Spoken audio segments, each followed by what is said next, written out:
अस्सलाम वालेकुम traders, welcome to सरहान forex. आज की इस वीडियो में हम बात करने वाले हैं गोल्ड की मुकम्मल वीकली फॉरकास्ट की, जहां हम technical analysis, market structure, important support और रेजिस्टेंस लेवल के साथ हम ये भी देखेंगे कि नेक्स्ट वीक गोल्ड किस डायरेक्शन में मूव कर सकता है। और इसके साथ साथ इसी एनालिसिस की बुनियाद पर हम आपको बताएंगे कि गोल्ड फॉरेक्स सिग्नल किस लेवल पर ज़्यादा मजबूत बनते हैं, ताकि आप ओवर ट्रेडिंग और गलत एंट्रीज से बच सकें और प्रोफेशनल तरीके से मार्केट को फॉलो कर सकें। अगर आप चाहते हैं कि दुरुस्त लेवल, स्मार्ट एंट्रीज और कंफर्म गोल्ड सिग्नल्स, तो वीडियो को आखिर तक जरूर देखें।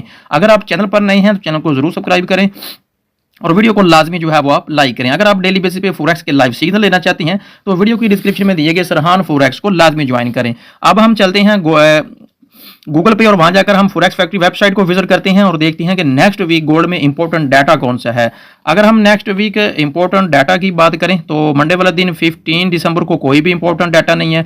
16 दिसंबर को तकरीबन ये 7-8 न्यूज़ है और पूरे का पूरा जो है 16 दिसंबर ये न्यूज़ डाटा से भरा हुआ है। और अगर हम नेक्स्ट डे 17 दिसंबर की बात करें तो कोई भी इंपॉर्टेंट डाटा नहीं है। और 18 दिसंबर को भी 4 इंपॉर्टेंट्स मार्केट में CPI unemployment claim core, CPI monthly data, CPI monthly, ये दो इंपॉर्टेंट डे हैं जिसमें 16 दिसंबर और 18 दिसंबर को मार्केट को ये बहुत ज़्यादा इफेक्ट कर सकते हैं। अब हम चलते हैं गोल्ड के चार्ट पे और देखते हैं कि गोल्ड में नेक्स्ट वीक हमें क्या मूवमेंट देखने को मिल सकती है।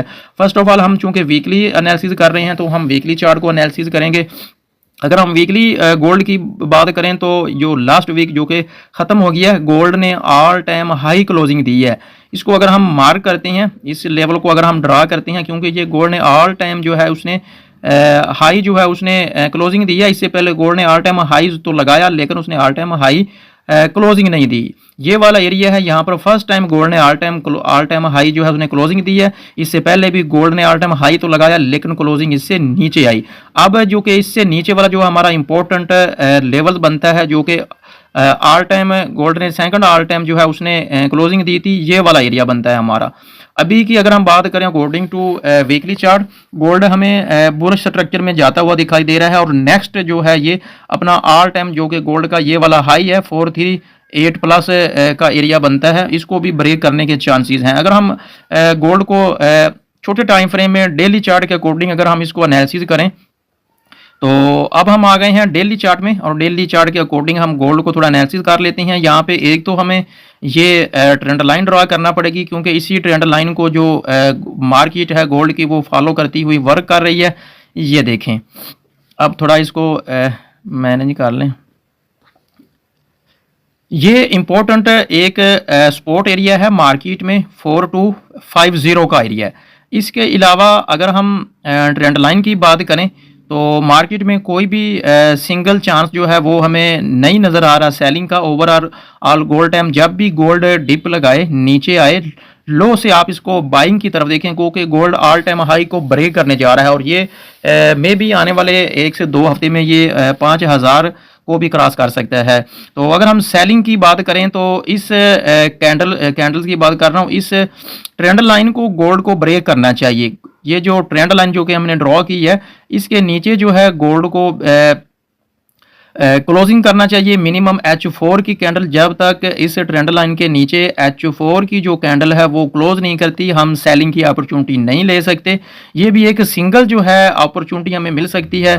अगर गोल्ड इस ट्रेंड लाइन को ब्रेक करता है नीचे की तरफ तो हम सेल की तरफ जा सकती हैं। अदरवाइज गोल्ड आपको यहाँ पे जो है एक इंपॉर्टेंट है 4250 का एरिया और नीचे जो है एक ट्रेंड लाइन है। ये दो इंपॉर्टेंट जो है ये कंफर्मेशन अगर मार्केट आपको यहाँ से इस लेवल पे मिलती है 4250 के लेवल से, तो नीचे भी एक सपोर्ट है जो कि ट्रेंड लाइन की सपोर्ट है और ये एक मेजर सपोर्ट है 4250 की। यहाँ पर कैंडल कोई भी आपको सिंगल भी कंफर्मेशन मिलती है तो आप यहाँ से बाइंग कर सकती हैं। और आपका फर्स्ट टाइम टारगेट ये होना चाहिए 4300 वाला और ऑल टाइम हाई जो आपका सेकंड टारगेट होना चाहिए। ओवरऑल अगर हम बात करें तो गोल्ड हमें बुलिश स्ट्रक्चर में जाता हुआ दिखाई दे रहा है और नेक्स्ट वीक जो कैंडल बनेगी वीकली वो एक बुलिश कैंडल बनेगी। Now we move to H4 time frame. अब हम according to H4 time frame gold को हम थोड़ा डीपली डीकोड करते हैं ताकि इसको समझने में, अंडरस्टैंड करने में और इसको डेली बेसिस पे ट्रेड करने में थोड़ा आसानी हो। अब थोड़ा ये हमने मूव किया है H4 टाइम फ्रेम में। ये थोड़ा मेरे पास शायद इंटरनेट प्रॉब्लम कर रहा है, थोड़ा इसको थोड़ा मेंटेन कर लें। जी, हम बिल्कुल H4 टाइम फ्रेम में आ चुके हैं। तो according to H4 time frame भी यही इम्पोर्टेंस लेवल जो है वो बनते हुए दिखाई दे रहे हैं। इसके अलावा एक छोटा-सा सिंगल एरिया है जिसको हम ड्रॉ कर लेते हैं। ये भी यहाँ से भी हमें एक अच्छी जो है वो बाइंग मिल सकती है। ये वाला एरिया हमें एक अच्छी बाइंग जो है ये दे सकता है। इसको हमने ड्रॉ कर दिया।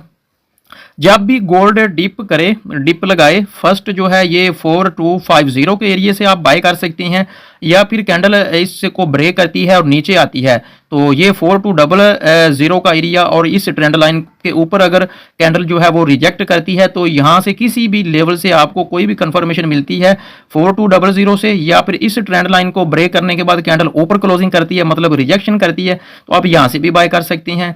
और अगर आपको यहाँ से जो कि मेजर सपोर्ट लेवल है 4250 का, यहाँ से भी अगर आपको कोई कंफर्मेशन मिलती है तो आप बाय कर सकते हैं। और आपका जो टारगेट होना चाहिए वो फर्स्ट ये वाला 4300 वाला टारगेट और ऑल टाइम हाई आपका सेकंड टारगेट होना चाहिए। मैं ओवरऑल नेक्स्ट वीक गोल्ड को जो है ये बुलिश साइड में जाता हुआ देख रहा हूँ। तो ये है बेसिकली मेरा ज़ाती पर्सनली टेक्निकल एनालिसिस। आप कमेंट बॉक्स में अपनी राय का इज़हार कर सकती हैं कि आप नेक्स्ट वीक गोल्ड को किस सिमत में जाता हुआ देख सकते हैं। मैं आपका कोई भी प्रोफेशनल एडवाइज़र नहीं हूँ, मेरी ये वीडियो जस्ट एजुकेशनल पर्पज़ है।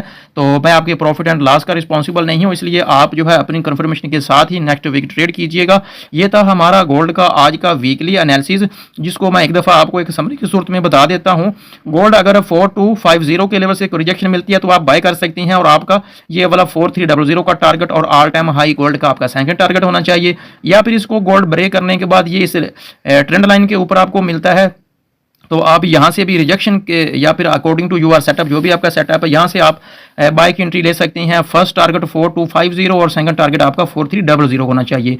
या फिर ये वाला एक लास्ट लेवल है, यहाँ से भी जो है आप बाइंग उठा सकते हैं 400 और आपका फर्स्ट टारगेट यही 4250 और सेकंड टारगेट आपका 4300 होना चाहिए। इसके अलावा अगर यहाँ पे आपको ये जो थर्ड हमारा एरिया है सपोर्ट का एरिया 4200 वाला, यहाँ पे कोई भी अगर आपको कंफर्मेशन नहीं मिलती है और ये ट्रेंड लाइन H4 की कैंडल नीचे ब्रेक कर देती है तो आप रीटेस्ट पे इसको बाइंग सेलिंग में जो है आप देख सकते हैं। फिर हमें एक अच्छी सेलिंग मिल सकती है और यहाँ पे ये नीचे हमारा जो है ये टारगेट होना चाहिए। हमेशा आपका टारगेट 1:2 या फिर 1:3 होना चाहिए। ओवरऑल अगर हम बात करें तो गोल्ड नेक्स्ट वीक भी बुलिश स्ट्रक्चर में जाता हुआ दिखाई दे रहा है। अगर आप मेरे साथ मिलकर काम करना चाहते हैं तो मेरे रिकमेंडेड ब्रोकर का जो लिंक है वो वीडियो को डिस्क्रिप्शन में दिया गया है। लिंक पर प्रेस करके आप अकाउंट ओपन कर सकते हैं और मेरे से कॉन्टैक्ट करके आप मेरे से डेली बेसिस पे लाइव फॉरेक्स सिग्नल्स और मेरे साथ मिलकर काम कर सकते हैं।